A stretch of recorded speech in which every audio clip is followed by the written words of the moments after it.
6월 첫 주가 되었습니다. 아직 상반기가 안 끝났습니다. 우리 6월 한 달 상반기를 잘 마무리하도록 우리 성도님들 안에 기쁨과 소망이 넘치시길 바랍니다.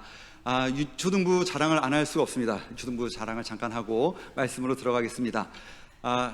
5월에는 스승의 주간도 있고 해서 우리 아이들이 선생님들에게 감사 표현도 하고 편지도 써주고 또 많은 인사를 받았습니다. 얼마나 따뜻하고 감사한지 모르겠습니다. 정말 행복한 시간이었는데 한 가지 좀 기억나는 장면이 있었어요. 점심을 마치고 이제 주차장에 이렇게 걸어가고 있는데 초등학교 1학년 저희 부서 아이가 제 길을 탁 가로막았습니다.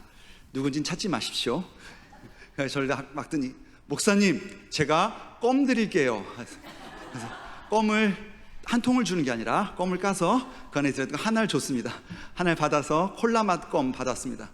얼마나 감사하고 기쁜지 사무실 가서 자랑했습니다. 나 껌 받는 목사다.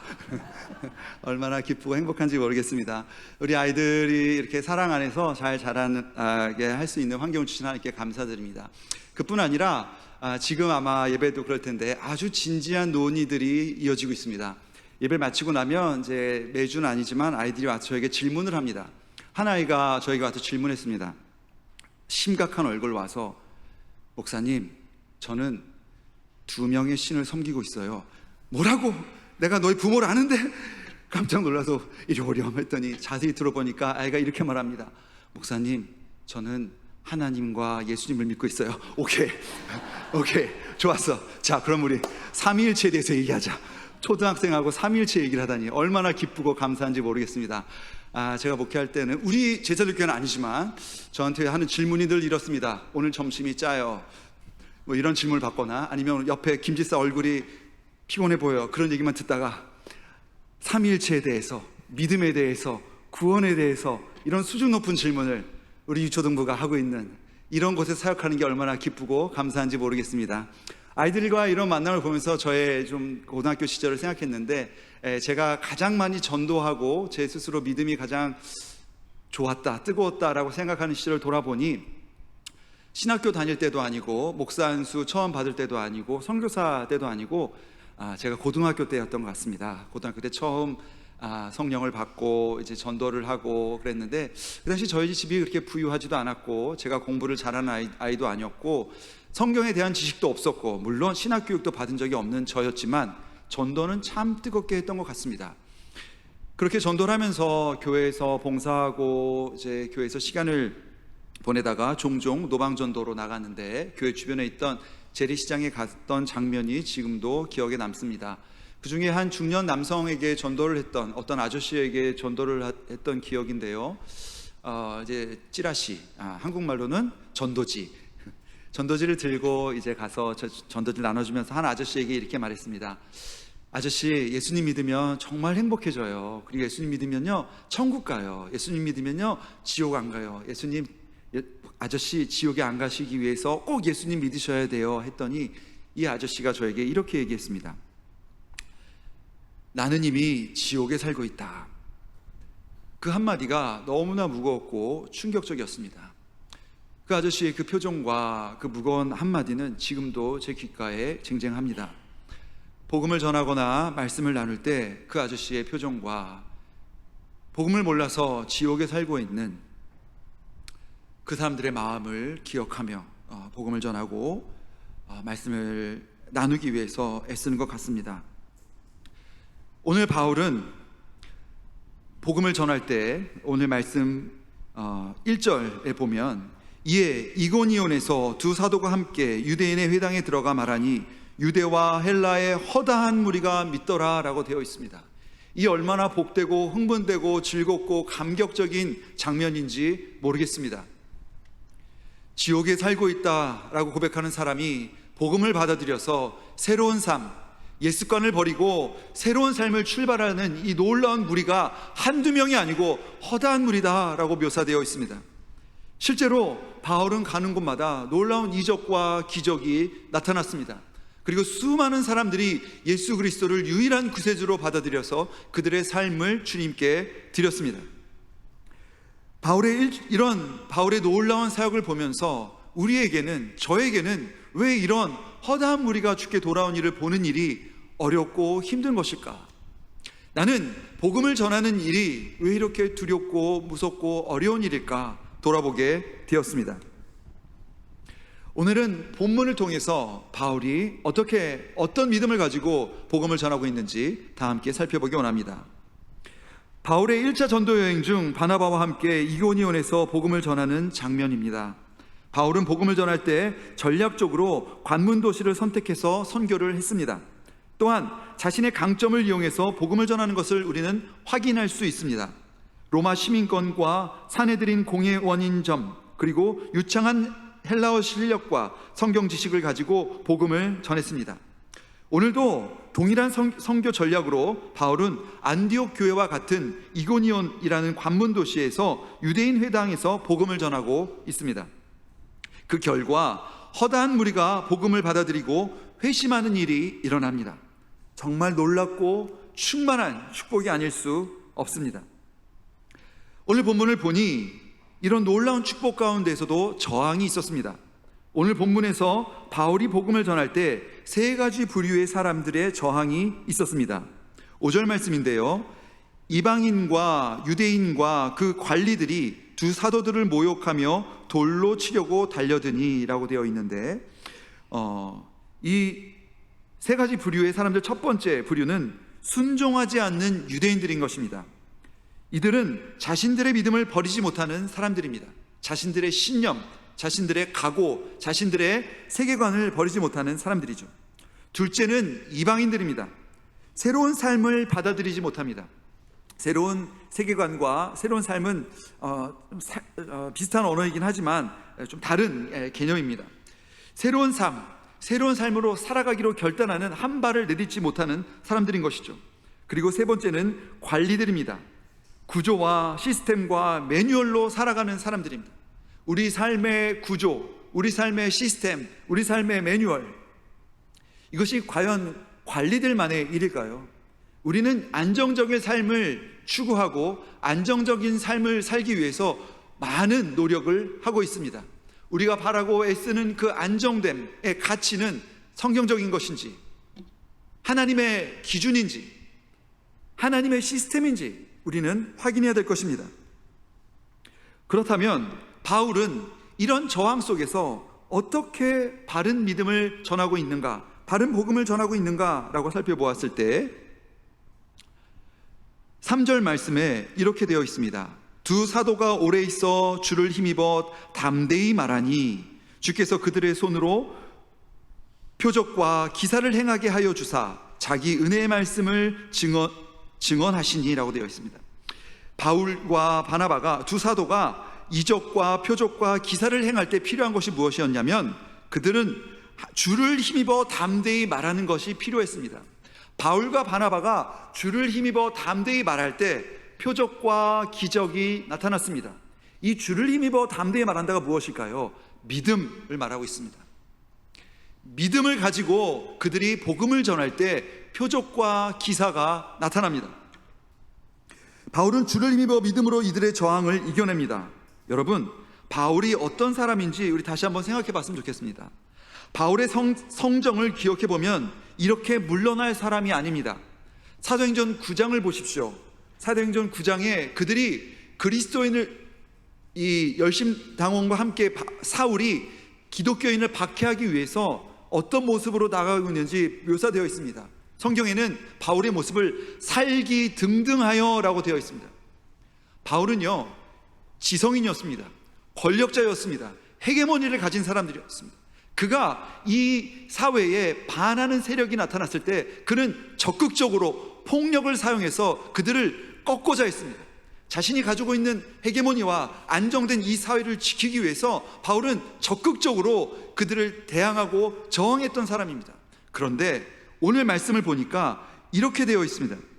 5절 말씀입니다. 이방인과 유대인과 그 관리들이 두 사도들을 모욕하여 돌로 치려고 달려드니 그들이 알고 도망하여 라고 되어 있습니다. 다른 주석들의 해석을 보니까 여기는 도망하여라고 해석을 했지만 물러나요, 그들이 복음을 전하기 위하여 물러나여라고 여러 주석들이 이렇게 말하고 있습니다. 문맥을 봤을 때 제 생각에도 여기서는 도망하여라는 단어보다도 물러났다라는 말이 더 어울리는 것 같습니다.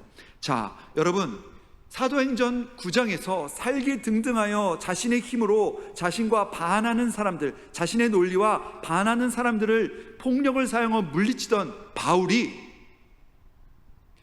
주를 힘입어 담대히 말하는 사람으로 변화된 이 놀라운 변화, 이 변화에는 바울 안에 큰 믿음의 변화가 있었던 것이죠. 자신의 신념과 자신의 경험과 자신의 시스템으로 살아가는 것이 아니라 하나님의 말씀, 하나님과 직접 대화한 경험, 하나님의 임재 가운데 본 하나님의 그 인도하심을 본 바울은 참된 믿음을 가지고 복음을 전하게 됩니다. 성경에서는 믿음의 종류를 4가지로 말하고 있습니다. 믿음의 종류는 첫 번째는 역사적 믿음입니다. 역사적 믿음이라는 것은 성경의 진리를 자기와 무관하게 역사적 사실로만 이해하는 믿음을 역사적 믿음이라고 말하고 있습니다. 지성으로, 지적으로, 역사적으로 이해하는, 믿는 믿음을 역사적 믿음이라고 하는 것이죠. 두 번째는 이적적인 믿음입니다. 이적과 기적을 체험함으로써 혹은 이적의 가능성을 믿음으로써 갖는 신앙입니다. 기복신앙인 것이죠. 본인의 소원 성취와 본인이 보호받고 본인의 문제를 해결받은 공동체를 경험한 사람들이 갖는 믿음, 이것을 이적적 믿음이라고 합니다. 세 번째는 일시적 믿음입니다. 일시적인 감정 및 이해타산에 의한 신앙을 일시적 믿음이라고 합니다. 한 번의 설교와 대형 집회에 유명한, 그리고 잘 갖춰진 세련된 집회에서 경험한 어떤 감동, 은혜라기보다도 감동에 가깝겠죠. 감동과 탁월한 설교가의 은혜를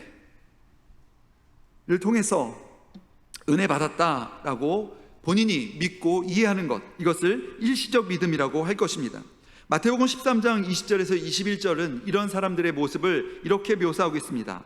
돌밭에 부러졌다는 것은 말씀을 듣고 즉시 기쁨으로 받되 그 속에 뿌리가 없어 잠시 견디다가 말씀으로 말미암아 환난이나 박해가 일어날 때에는 곧 넘어지는 자요라고 말하고 있습니다. 뿌리가 얕은 사람들, 기쁘고 즐겁고 행복하고 이런 어린아이 같은 믿음을 가진 사람들을 일시적 믿음이다라고 말하는 것이죠. 마지막 네 번째는 구원적 믿음입니다. 저는 참된 믿음이라고 말하겠습니다. 성령의 임재로 말미암아 하나님을, 예수님을 인격적으로 경험한, 인격적으로 고백하는 신앙을 구원적 믿음이라고 하겠습니다. 참된 믿음을 가진 바울의 모습으로 우리는 이 구원적 믿음을 이해할 수 있을 것입니다. 자, 여러분, 바울은 역사적 믿음과 일시적 믿음과 이적적 믿음에서 참된 믿음으로 성장했습니다. 조직신학 체계 안에서는 또 기독개혁교회 전통 안에서는 이런 일시적 믿음, 이적적 믿음, 역사적 믿음도 믿음이 있다라고 큰 넓은 범주 안에서 믿음을 가진 사람으로 인정을 합니다. 그러나 바른 믿음, 참된 믿음, 구원적 믿음을 향해서 우리는 가야 합니다. 우리는 구원받았지만 성화와 영화의 시간을 위해서 애써서 노력하지 않으면 안 되는 존재들이기 때문입니다.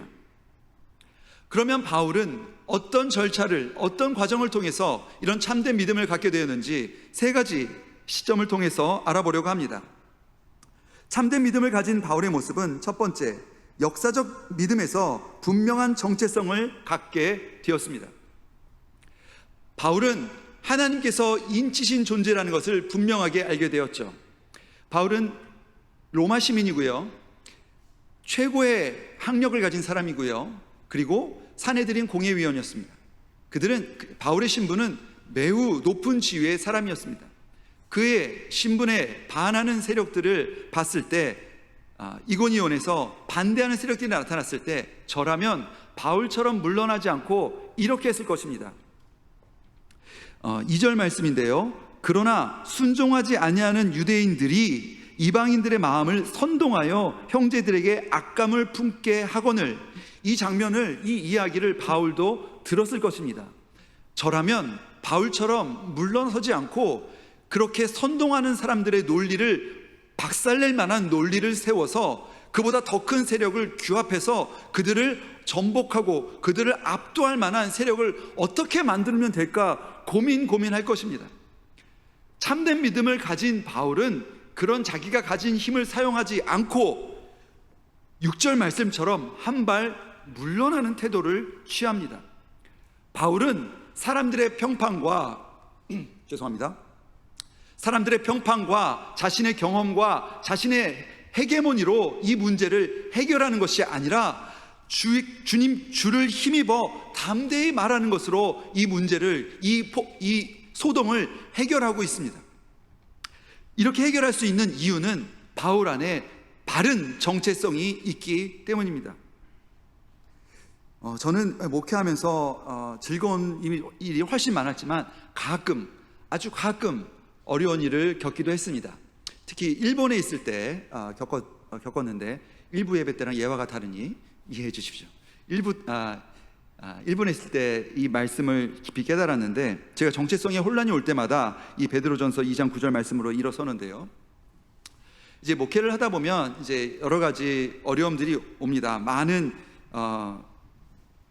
이제 상황들을 정리해야 되고 결정해야 되는 입장에 있다 보니 이해 충돌의 상황에서 참 많은 저 스스로 혼란 겪기도 하고 어려움도 겪고 갈등의 상황에 있을 때 도망가고 싶은 마음도 있습니다. 또 어떤 때는 제가 납득하기 어려운 문제로 좀 오해받기도 하고 그럴 때가 있습니다. 그럴 때 제 안에서 훅 올라오는 한마디 단어가 있습니다. 지금은 사용하지 않습니다. 믿어주십시오. 훅 올라오는 단어가 있었는데 뭐였냐면 내가 누군지 알아? 라는 단어입니다. 당신들 내가 누군지 알아? 라는 단어가 제 속에서 훅 올라옵니다. 그리고 심지어 집에서 제가 퇴근하고 갔을 때 제 아내가 저한테 설거지를 시키고 빨래를 개라고 할 때마다 제 안에서 훅 올라오는 이야기가 있습니다. 내가 식모냐? 죄송합니다. 근데 여러분, 농담처럼 얘기했는데 꼭 기억하십시오.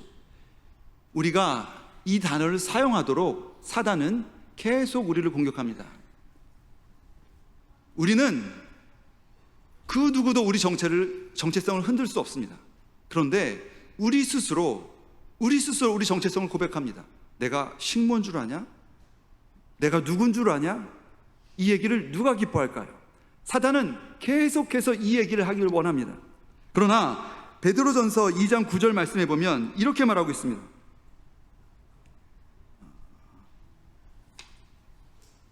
그러나 너희는 택하신 족속이요 왕같은 제사장들이요 거룩한 나라요 그의 소유관된 백성이니 이는 너희를 어두운 데서 불러내어 그의 기이한 빛에 들어가게 하신 이의 아름다운 덕을 선포하게 하려 하심이라. 이미 예수님께서, 하나님께서 우리의 정체성을 명확하고 분명하게 정의 내려 주셨습니다.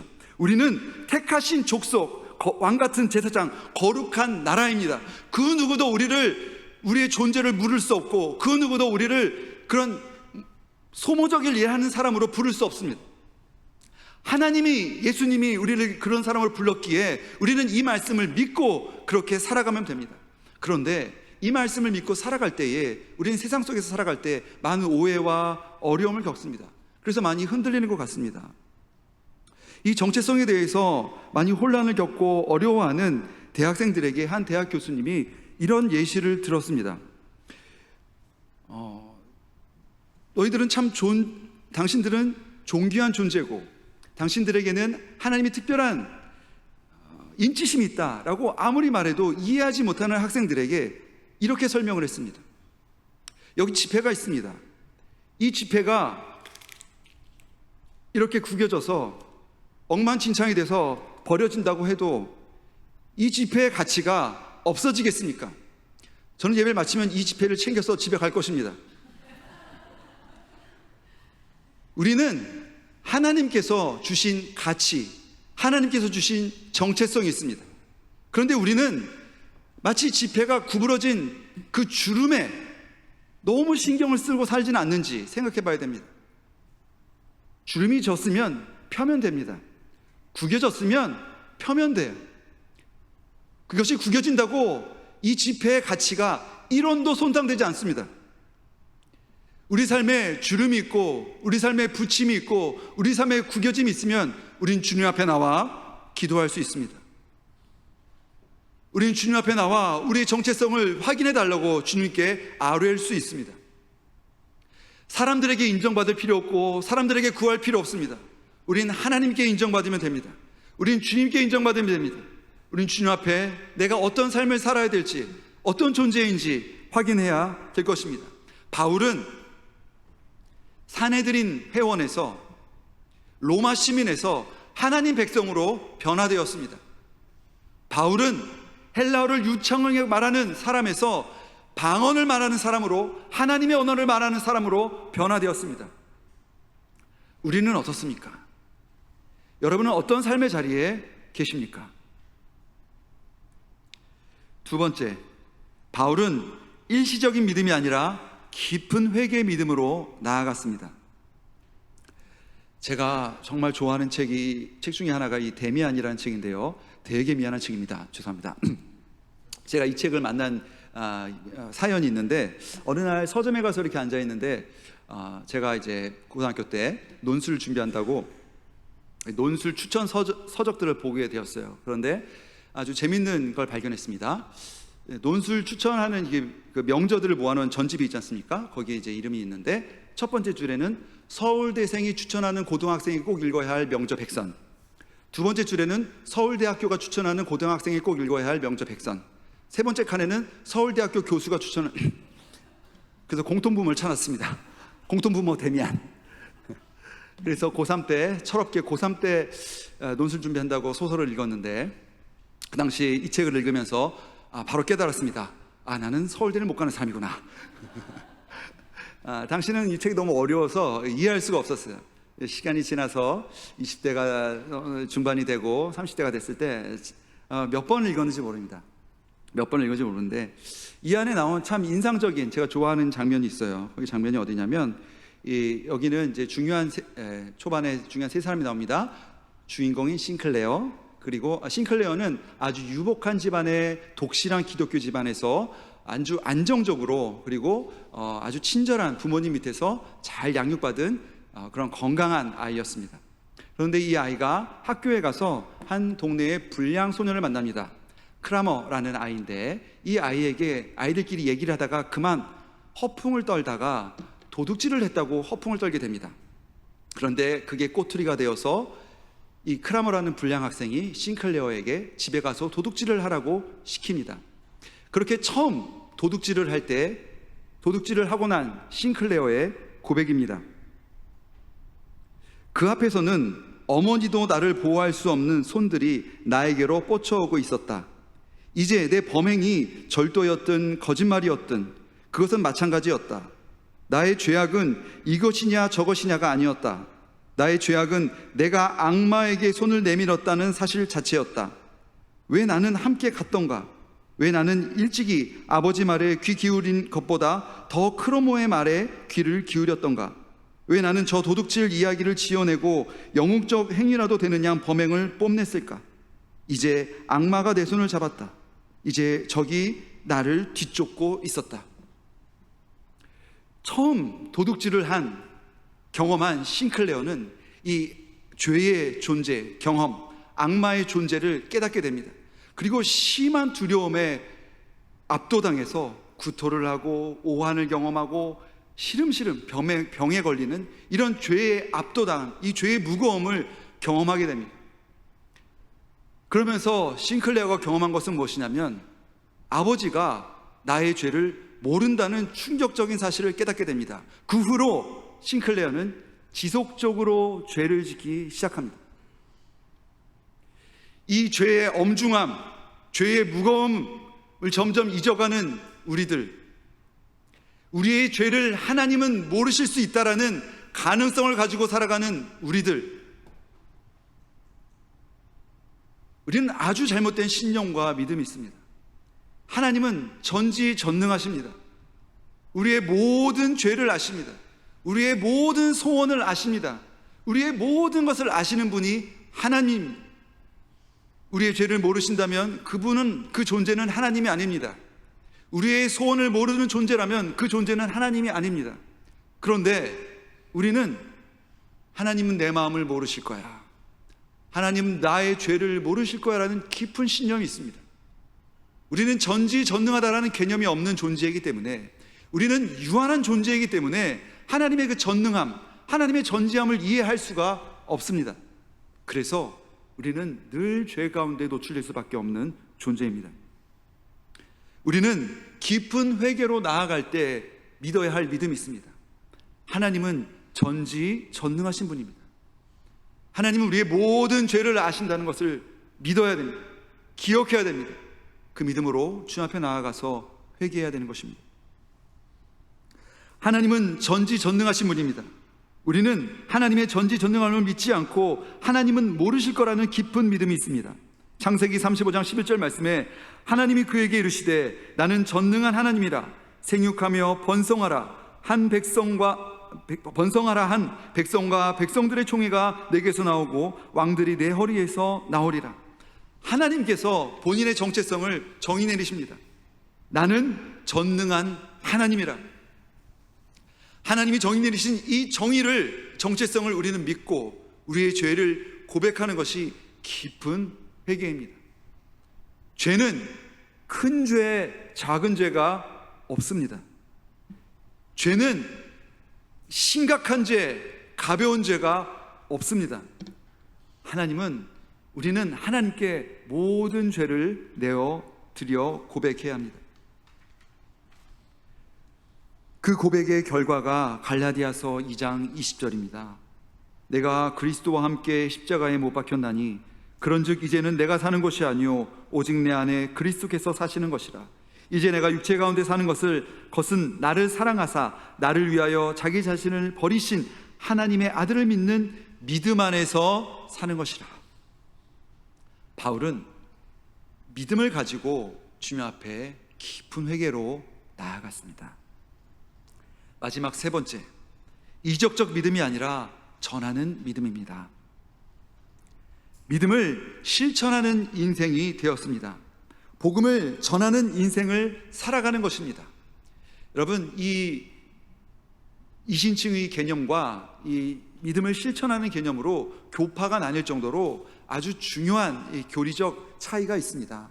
그러나 우리가 성경을 오랫동안 묵상하고 실천할 때에 우리는 믿음으로 고백하여 즉시 구원받는 것과 성화에 이르기까지 끊임없이 죄와 싸우며 주의 말씀을 따라야 하는 행함을 우리는 똑같이 중요하게 생각해야 합니다.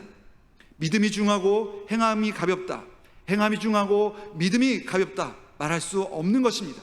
동전의 양면처럼 이 둘은 함께 실천되는 것입니다. 믿음은 행함입니다. 바울은 이적적 믿음, 본인이 경험하고 결과를 내고 본인이 모든 사역들을 파악하고 통제할 수 있는 믿음이 아니라 완전하시고 영원하시고 전지하시고 전능하신 하나님의 주권에 맡긴 삶을 살기로 결정하며 그는 복음을 전하기 시작합니다. 자기가 가진 것을 나눠주고 복음을 가르치고 정보를 나눠주고 회원 모집하는 게 전도가 아니라 하나님이 부어주신 은혜와 하나님이 부어주신 능력과 하나님이 주신 믿음을 흘러넘쳐서 나가는 것이, 흘러넘치는 사랑이 전도요 선교인 것입니다. 복음을 체계적으로 그리고 중요한 교리들을 전하기 위해서 전도폭발처럼 아주 단단한 교육을 받는 것은 너무너무나 중요합니다. 하지만 그보다 먼저 우리가 해결해야 하고 확인해야 될 것은 내 안에 참된 믿음이 있는가? 내 안에 전할 은혜가 있는가? 내 안에 넘쳐 흐를 사랑이 있는가? 우리는 확인해야 될 것입니다. 에베소서 2장 8절 말씀을 한 목소리로 읽고 싶습니다. 혹시 성경 있으신 분은 성경을 펴시고 같이 말씀을 읽고 싶습니다. 에베소서 2장 8절 말씀.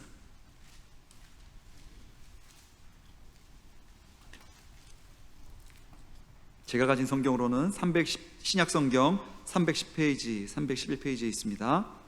에베소서 2장 8절 말씀 한 목소리로 고백하겠습니다. 믿음으로 말미암아 구원을 받았으니 아멘. 여러분 예수님을 믿으십니까?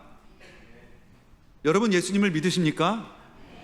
우리 안에 하나님의 선물이 있습니다. 우리 안에 하나님의 은혜가 있습니다. 우리는 하나님의 은혜를 받은 사람으로 은혜를 전할 사람들입니다. 하나님, 저는 은혜가 부족해요. 저 신학교 가서 공부를 더 해야 됩니다. 하나님, 저 요즘에 너무너무 힘들어서 전할 은혜가 없어요. 저 기도 좀 더 하고 할게요. 하나님, 저는 이런 거 교회 다닌 지 6개월밖에 안 돼서 아직 제자반도 안 맞춰서 이제는 더 복음을 전할 그런 자격이 없는 사람이에요. 아니요. 성경에서 말하고 있습니다. 너희는 그 은혜에 의하여 믿음으로 말미암아 구원을 받았으니 이것은 너희에게서 난 것이 아니요 하나님의 선물이라. 우리 안에 하나님의 선물이 있습니다. 이 소중하고 이 귀중한 선물을 우리는 전해야 됩니다. 이렇게 복음은 전해질 것입니다. 이렇게 복음은 나눠질 것입니다. 바울은 살기 등등하여 자신의 이론과 자신의 신념과 자신의 세계관과 다른 사람들을 폭력을 사용하여 납득시키던 사람입니다. 압도하여 굴복시키던 사람입니다.